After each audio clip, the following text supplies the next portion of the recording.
রাসূল সাল্লাল্লাহু আলাইহি ওয়াসাল্লামের পর ইসলামী নেতৃত্ব যায় কাদের হাতে? খলিফাদের হাতে, বিভিন্ন সুলতানদের হাতে।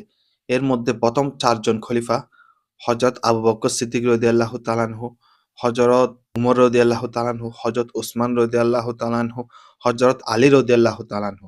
৪ জনের খেলাফতের সময় ৪ টি বিষয় আমি একদম স্পষ্টভাবে লক্ষ্য করি।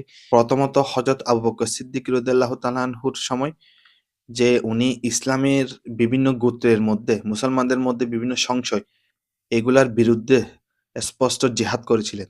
এরপর হযরত উমর রাদিয়াল্লাহু তাআলা আনহু একজন নেতার জীবন কিভাবে হবে, একজন নেতা কিভাবে নেতৃত্ব দিবে, একজন ইমাম কিভাবে পুরো বিশ্বকে জয়লাভ করবে, কিভাবে তার রাজ্য শাসন করবে এটা দেখিয়েছিল। হযরত ওসমান রাদিয়াল্লাহু তাআলা আনহু দেখিয়েছিল যে কিভাবে বিজনেস করতে হবে, কিভাবে অর্থনৈতিক ভারসাম্য রক্ষা করতে হবে এবং ইসলামিক জ্ঞান প্রসার এগুলা কিভাবে করতে হবে।